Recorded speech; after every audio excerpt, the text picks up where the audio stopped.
I don't have to tell you things are bad. Everybody knows things are bad. It's a depression. Everybody's out of work or scared of losing their job. The dollar buys a nickel's worth. Banks are going bust. Shopkeepers keep a gun under the counter. Punks are running wild in the street, and there's nobody anywhere who seems to know what to do, and there's no end to it. We know the air is unfit to breathe, and our food is unfit to eat. We sit watching our TVs while some local newscaster tells us that today we had 15 homicides and 63 violent crimes, as if that's the way it's supposed to be. We know things are bad, worse than bad. They're crazy. It's like everything everywhere is going crazy, so we don't go out anymore. We sit in the house, and slowly the world we're living in is getting smaller, and all we say is, please, at least leave us alone in our living rooms. Let me have my toaster and my TV and my steel-belted radios, and I won't say anything. Just leave us alone. Well, I'm not going to leave you alone. I want you to get mad.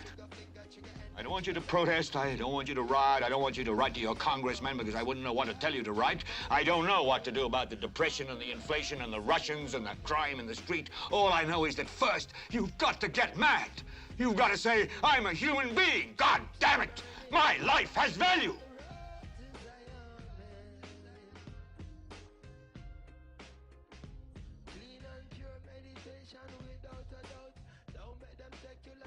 Moment in 21st century, there's young people are struggling to find something to unite them, like a cause, like a joint cause. People find it hard to have something to stand up to. Definitely, and there isn't a great idea, general idea, and it's partly because we need a purpose. We need a purpose. Yeah, there isn't a purpose. People are too distracted with consumerism. And there isn't enough. Yeah, consumerism, definitely. Social media is important, and it gives you a platform.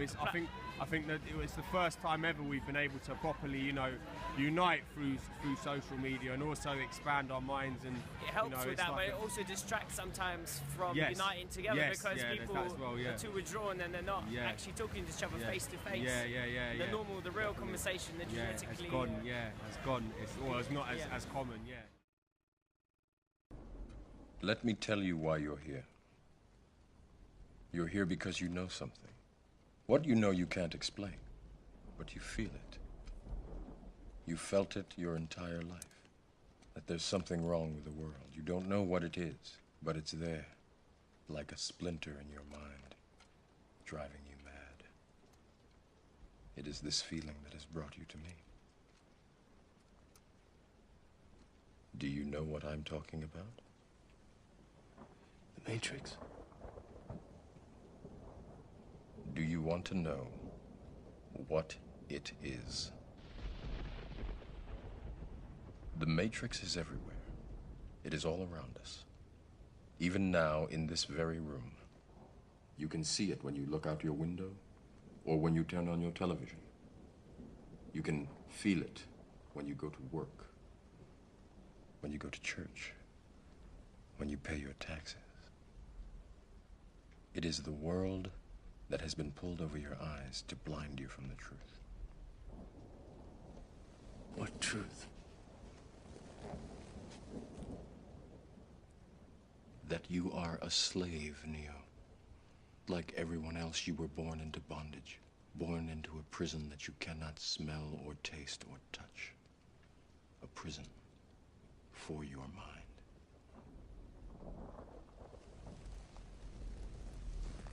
One kind, that's what the demons like flies and we unwind. I don't like the way we're living in this present day. The current system we're existing like some peasant slaves. Souls vanished, they got banished for this fast life. The outcome, bare youths are on a Ross hype. I meditate and energize my vibrations, trying to keep my spirit balanced in my frustration. 7 chakras energized through heaven and earth. I recognize I had a blessing from birth. I breathe air through this physical body.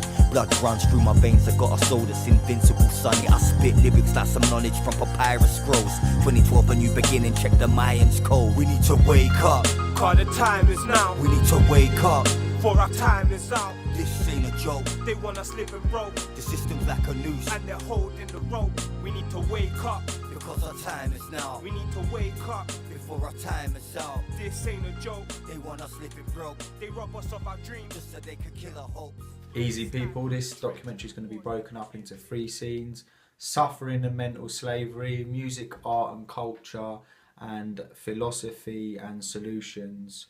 In the first part of this documentary series, I decided to start with homelessness and poverty, as I feel that homelessness and poverty is a good way to break down the hierarchical structures and the limiting beliefs system we've had about ourselves that has been formulated from our ego. This will be a good way to help us dissolve our ego and allow us to then look at things from a humanitarian point of view and a point of view of equality. No human life is more important than the other, and it's the erroneous belief that we have in society itself that has been given to us from the government, banking, political and educational systems as to where we are in life. We pigeonhole ourselves, we put ourselves on a certain kind of ranking and class system, and we believe that certain people's lives are more important than others. Now, the reason I wanted to start with the homelessness is because we'll be able to speak to some people, homeless people firsthand, and hear their story and be able to dissolve our own egos as to who and what we are and our place in the world. But the homeless pieces at the moment, it needs to have a sharp change. Because all of us are out here sleeping rough and that. They don't come and check us. And that the other night I woke up with two black mateys next to me, two gutter mateys next to me with a knife. I could have been stabbed. Really? Yeah, that's how bad it is out here. That's mad, man. So I'm saying, you don't sleep on your own. Don't sleep on your own out here. We're getting robbed left, right and centre out here. It's bad. Is that what happens? So the other homeless people come and rob you, or what? Yeah. Is it normally the other? It's the other. Doggy world out here. If I got something in this net there, like the other night, I had a fiver left for me. And I had they a come fiver to left rob for me. I it. woke up and it was gone. So that's what I'm saying. So would you say that most people don't know that? You know, they obviously people look and think, oh, it must be hard living on the streets. Yeah. But do you think they don't really know the real ins and outs, the depths? Like you're saying, like, you know, it's more dangerous. It's not like I've lost a job or something. I lost a house. I haven't. And that through my life, I've got mental health issues. ADHD. And that. All my issues and all that are through my drug history and that. That's brought me to the streets. I want to get off the streets. I want off the streets as quick as I can. But if you're not going to give me the help to get off the streets, I'm not going to get off the streets. Exactly. And would you say that people like? I'd love to get a job. Would you say that they look at like mental health issues and they kind of like label people and they don't? Yeah. Would you say that they don't help people with mental health issues? They kind of say like, just want to throw people antidepressants. And just out that. What do you think of the medication that they give out? Like it's not. It's not medication. It's not helping people. Years ago, they never had all this medication, all these drugs, all these side effects. They've done it the old Roman way, mineral health farm way. You know what I mean? Sort of like massage and Buddhism, meditation, all different things. Now they're just filling up people with drugs and making them be like zombies. It'd be like the Michael Jackson video, like the Thriller, when they come out of the grave and like zombies. It's wrong what they're doing. The drugs, they're the biggest drug dealers in the world, the government, and it's crooked. It's terrible. What effect have those drugs had on you? What do they do to you? They made me suicidal, mess up your head, mess up your clock, you can't sleep. I'm up walking around, break dancing, I've got so much energy. I feel like Superman. I'm going to the gym all the time, working hard. One of the talks that I give is entitled The Myth of Normal, which is to say that we think that there are people who are normal over here, and then there's the pathological ones who have depression or anxiety or addiction or schizophrenia or bipolar disorder, or any number of other ADHD, or any number of other conditions. What I see is a continuum, that we're all on a continuum. These traits, to one degree or another, are present in almost everybody.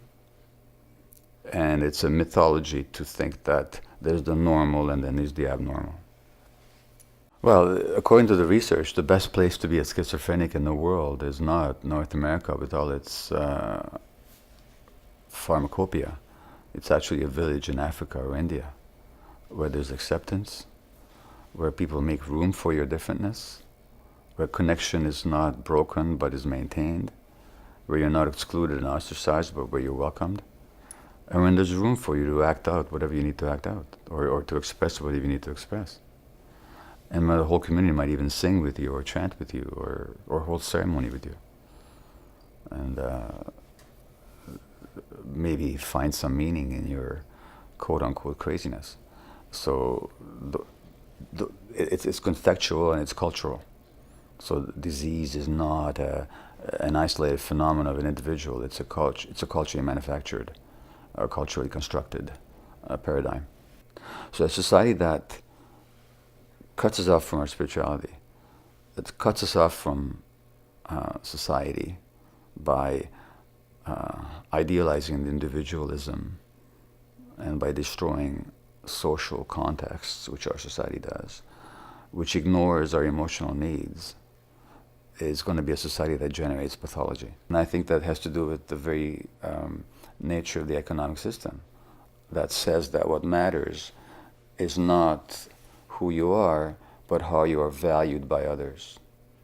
And our society values people for material. It's a materialistic society, which specifically means that what we value is not who people are, but what they produce or what they consume. And the people that neither consume nor produce, they're ostracized, they're shunted aside, and they're totally devalued. Hence the rejection of old people, because they no longer produce, and they're not rich enough to consume a lot either. So the very nature of this materialistic society dictates or generates and promotes that separation from ourselves. It's the moment we label anything in our current reality that we separate and divide ourselves from the whole. The moment you label things, you're separating and dividing yourself, and this separation and divide is what they use to control us via the media and the educational system and politics and all of these things. The moment they say, you know, you're that and I'm this, that's where we then get this kind of pecking order come into play, and which just feeds off our ego, which is really is a pathological belief system. The ego is not. It's not spirit. It was invented by ourselves, a false self, to be able to live in the current economic crisis and the society as a whole.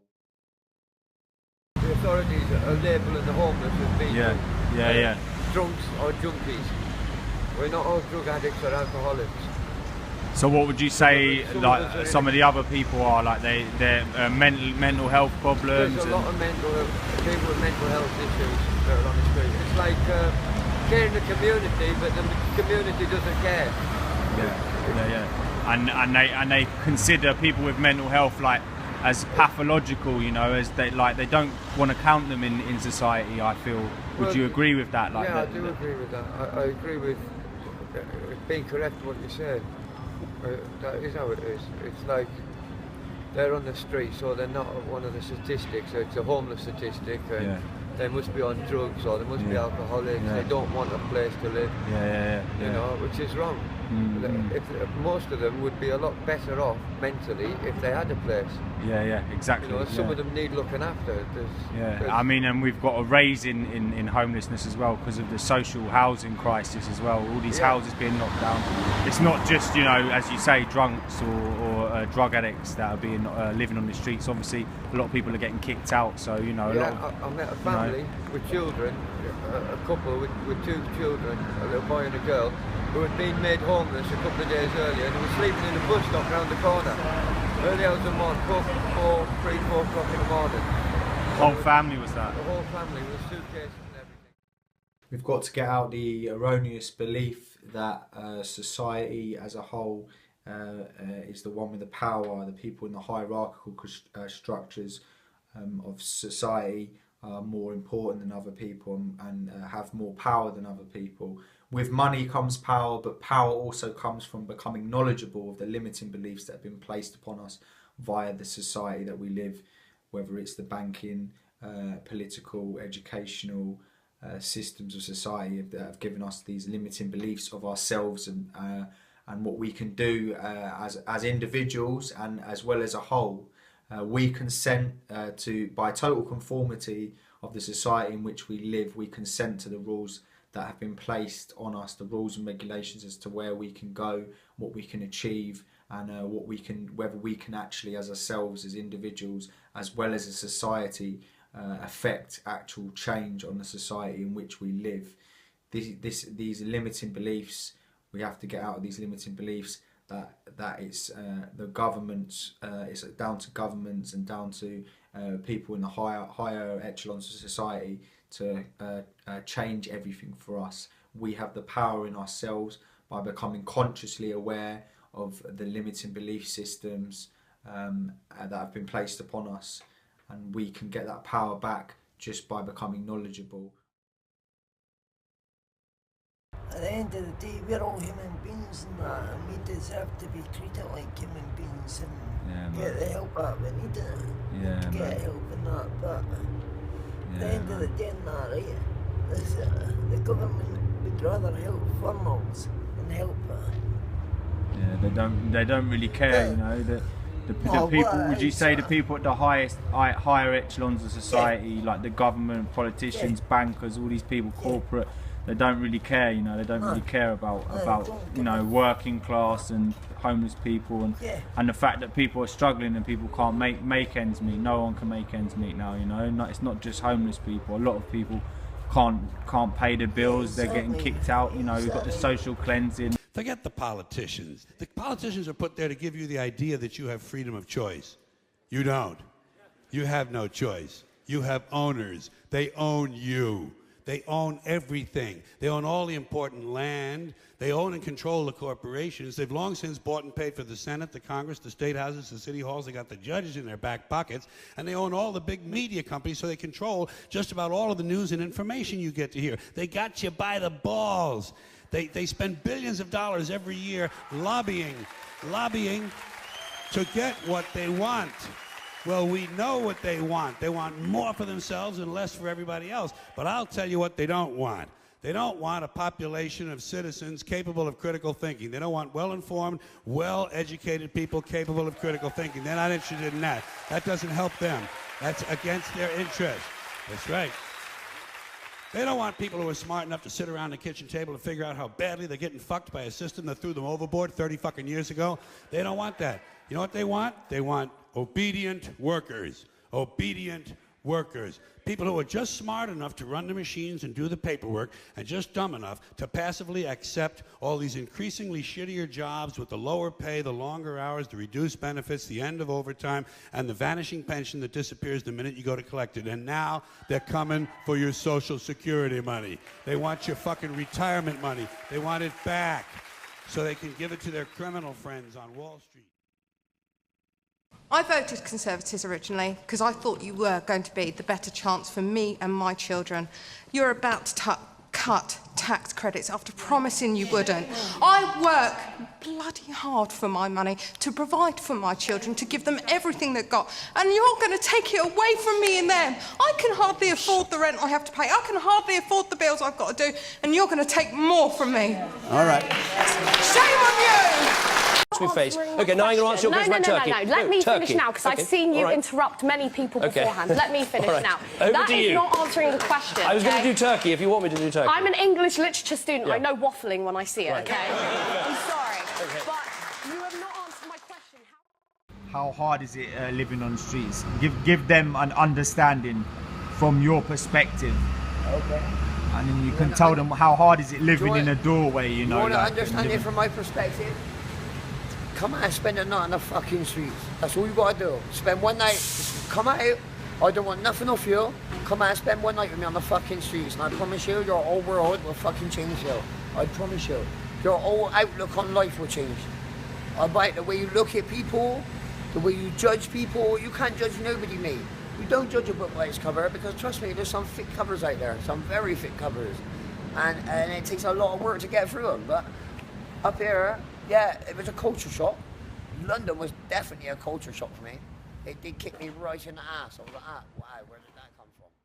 Expect, you know, people find out where they're sleeping, and they get petrol poured all over them, set like, well, they get pissed upon or defecated upon. And people wonder why they're paranoid, they don't want to talk to people. Yeah, man. You know what I mean? Exactly. And that's nice for you to share that. And, you know, I'm really, this is one of the things I really wanted to get into this documentary. I really wanted to get the raw essence of it.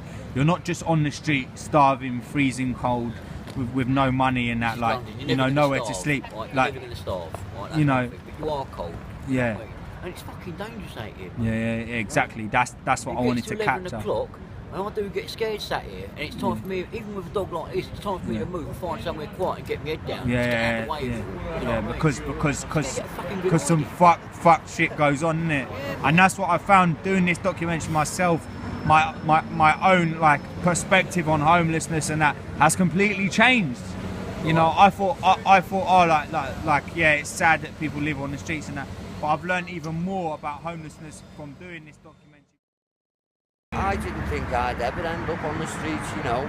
I was a top welder, you know, worked all my life, took 4 years, nearly 5 years to become a welder, have an accident, and three years not being able to walk properly, being told then, no, you can't go back to being a welder because you're a hazard, no one's going to employ you, and for the last 2 years I've now ended on the streets. I didn't think it'd ever happen to me. You know, I lived in a nice bungalow with my missus and my kid, enjoyed the nice things of life.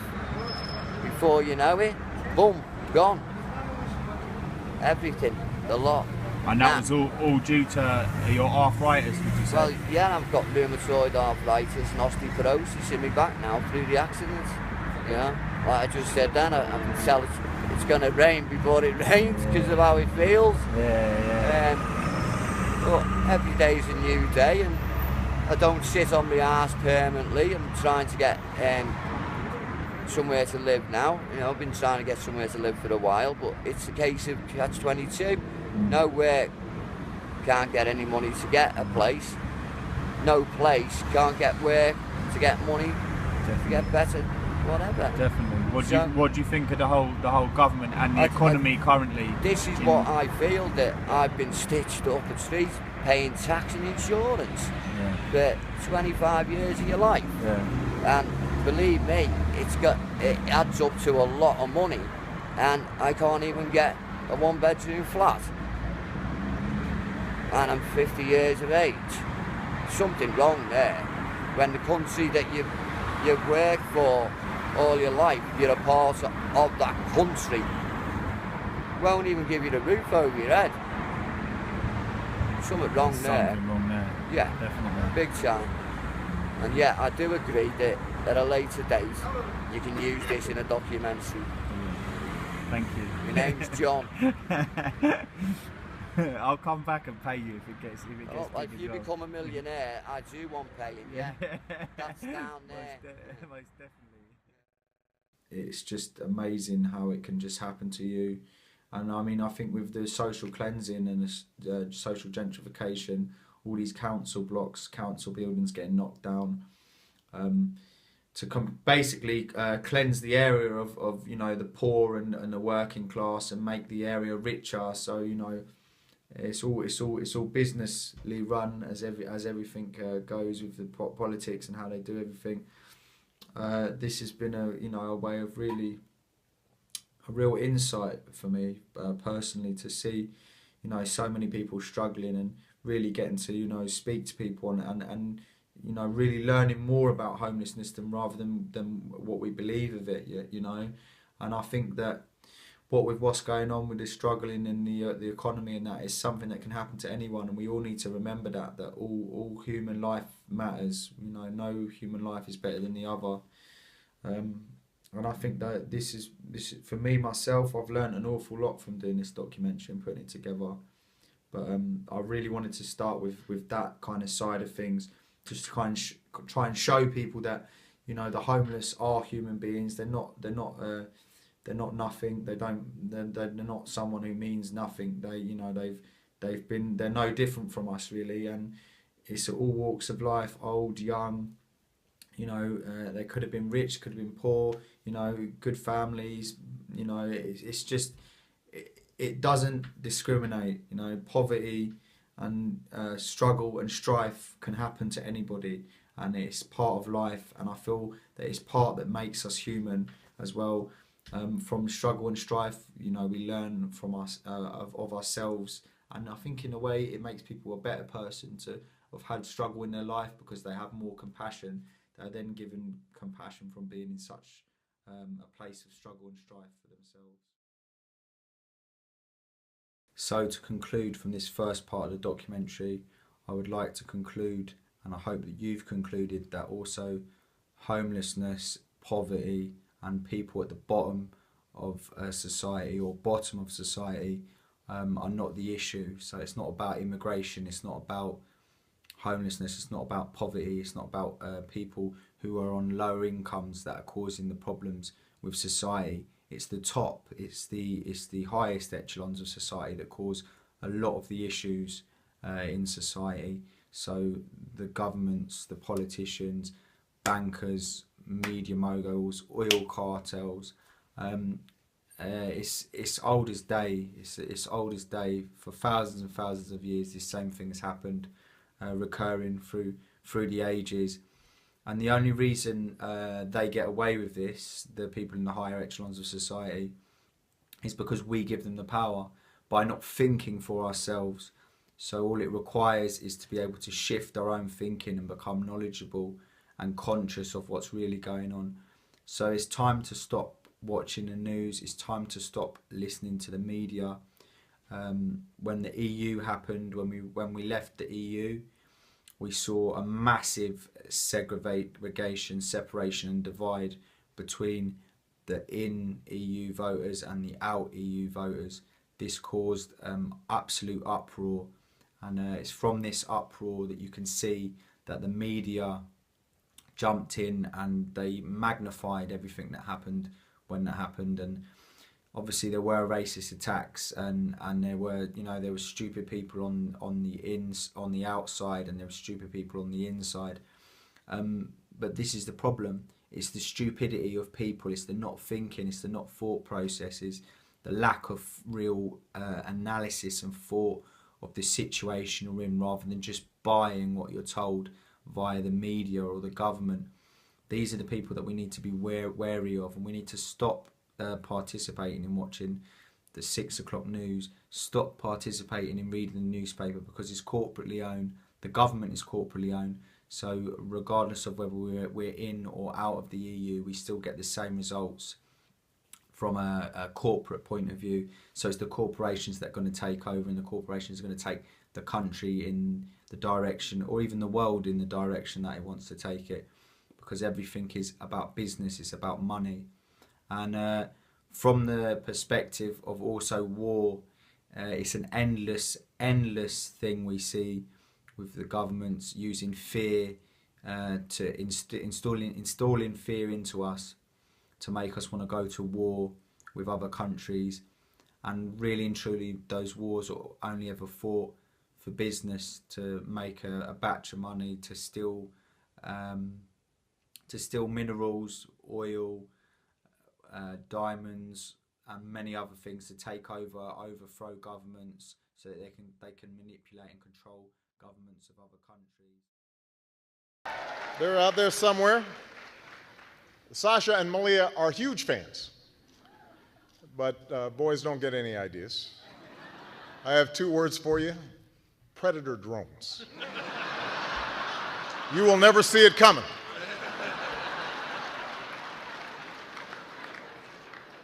You think I'm joking? I'm continuing, and I am increasing the search for every possible path to peace. We maintain our strength in order to deter and defend against aggression, to preserve freedom and peace. No one, friend or foe, should doubt our desire for peace. The United States wants peace. We seek peace. We strive for peace. I pledged in my campaign for the presidency to end the war in a way that we could win the peace. I respect your idealism. I share your concern for peace. I want peace as much as you do.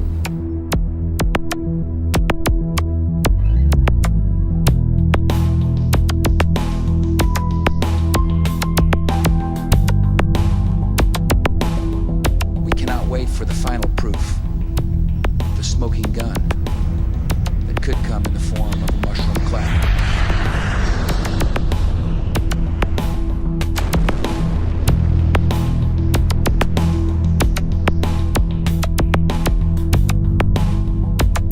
Saddam Hussein recently sought significant quantities of uranium from Africa. There is no doubt that Saddam Hussein now has weapons of mass destruction. Weapons of mass destruction. Botulinum, VX, sarin, nerve agent. Iraq and Al-Qaeda. Iraq and Al-Qaeda. Terrorism. Cyber attacks. Nuclear program. Biological weapons. Cruise missiles, ballistic missiles. Chemical and biological weapons. Iraq has weapons of mass destruction. President Bush has said Iraq has weapons of mass destruction.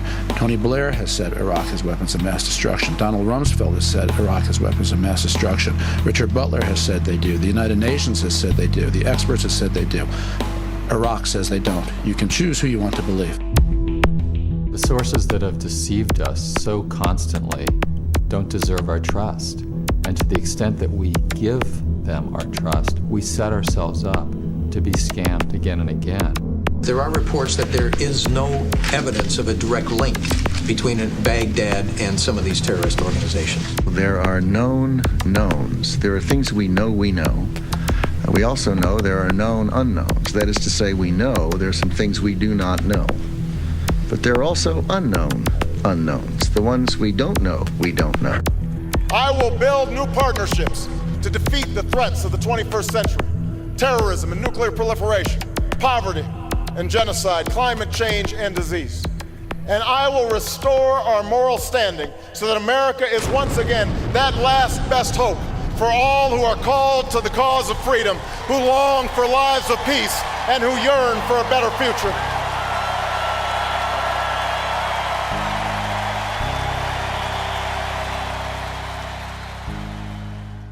And this is used endlessly in the media by the drip feed method of just constantly downloading the same idiotic memes that you consciously would think you resist. But if they're repeated for the 10, 20 years and you've been growing up, before you know it, you're a parrot of all of that. You don't even realize it was implanted. That's the whole point. You're not meant to realize that your thinking is not your own. That's the smokescreen I was talking about. You're not meant to know that you're under hypnotism. You're meant to think you're perfectly normal. So they're going to sell you the most irrational, most satanic, most vile, pornographic lies, but they're going to sell it in a capsule that makes you think that you're perfectly spiritual, perfectly adjusted, totally normal.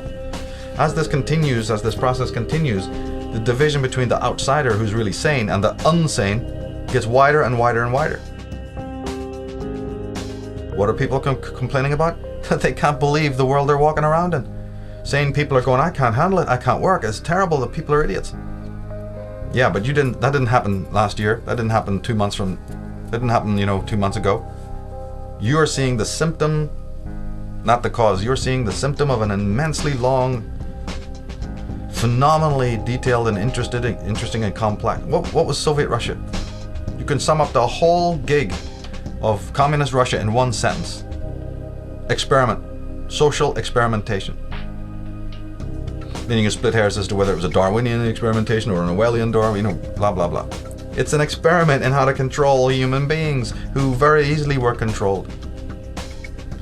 Oh my goodness, 33 people are shot dead. Everybody is just tripping over themselves with awe and amazement and anger and frustration. Let me see, what else is going on in the world right now? What else has been going on since 2001? Let me see, what's happening in Iraq or Iran right now? Can we ask a question about that? What was going on during the previous George Bush? Was there a thing called Desert Storm in which millions of people were killed, children were wiped out, incinerated? In Panama, were people not burned to death with lasers and incinerated in their own cars, completely innocent people? Then we have Grenada before that. Grenada. There you have, where do we stop? How many wars do we need? But your children die. Of course it's horrible. But can we have some context here? Can we have some sanity here? That just because your little pathetic, mediocre lifestyle has now been shaken up by something you don't understand, That's the only violence you think it exists in this world? Somebody has to be wielding, you know, a 38 on your own street, in your own backyard, before you realize that there's such a thing as violence in the world? I'm here to tell you that all of that kind of violence, including the genocide, including the mega death, chew on this, that all of that, all through history, is a tiny aspect of the violence that exists in the world. That's the stuff you can see with your 5 senses. But as any competent psychologist will tell you, that is a very small, sadly, that is a symptom. That's what that is. That's an outpouring and outletting, a playing out in the world. Obviously helped and assisted by those who would like to have chaos rule in the world, yes. But where is its roots? You're going to keep studying the, leaf? You're going to keep studying the bloom and not ask where the root is?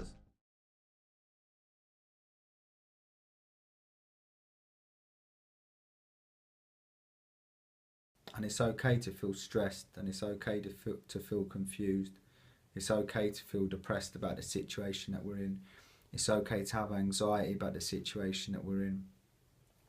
Struggling in the situation that we're in now is normal. There's no real adjustment to this that could be considered a kind of sane adjustment to a completely insane reality and insane world. Now the problem lies, and a lot of the problem stems from the fact that the society that we live in is entirely left-brained, which means that a lot of the people are considered pathological. It also means that society is not incorporating both hemispheric parts of the brain, so the right and the left brain. The left brain is more responsible for rationality, logic, statistics, structure, pretty much everything. So kind of an office job is more of a left-brained kind of atmosphere, whereas the right brain is responsible for sound, movement, expression, art, music, seeing the whole picture, looking at things holistically. And when you look at the brain, it's obvious that the 2 cerebral cortices are completely separate from one another. For those of you who understand computers, our right hemisphere functions like a parallel processor, while our left hemisphere functions like a serial processor.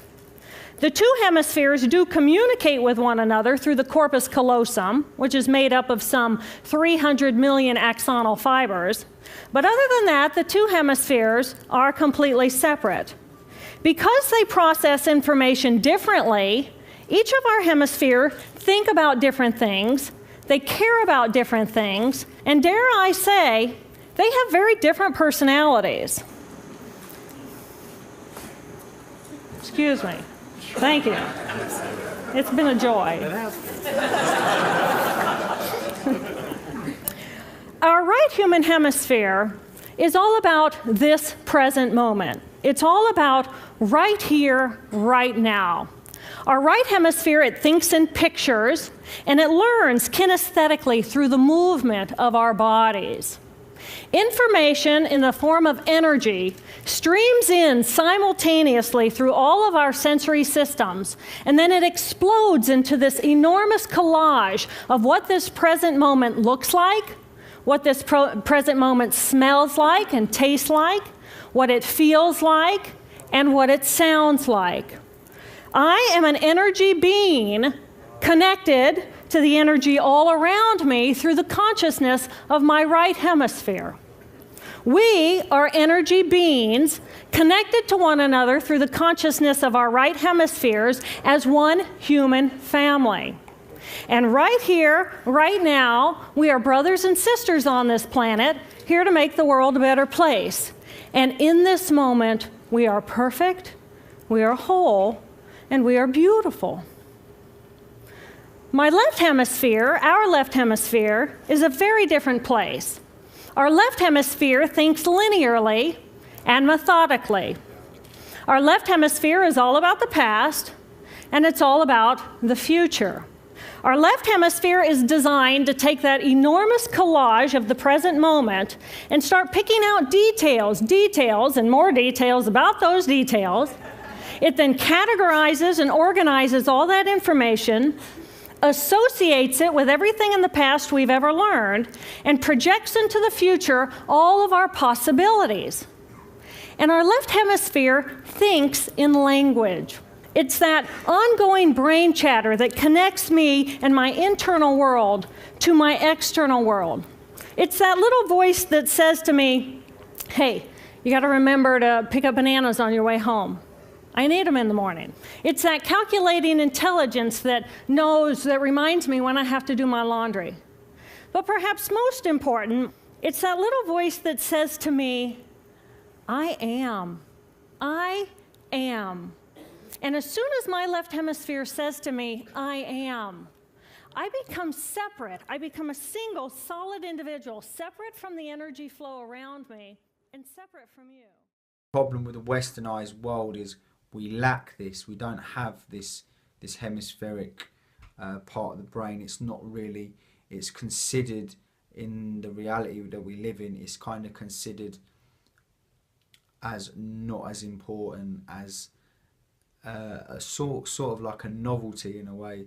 And the fact that this hemispheric part of the brain is not included as much in society is where a lot of these issues are stemming from. We will go into this in more detail on the second part of our documentary about art and music and culture. But for now, I want to show you the global wealth of the world and how it's broken down. So I did some research, and this is what I found from reliable sources like the UN. It turns out that while the US is totally out of whack, things are actually way worse for the planet as a whole. Let's start with this graph. A perfectly even distribution of wealth among all living people, with everyone divided into 5 equal groups. Now, let's show how much each group actually has. Shocking, right? 80% of the world's people barely have any wealth. It's hard to even see them on the chart. Meanwhile, the richest 2%, they have more wealth than half of the rest of the world.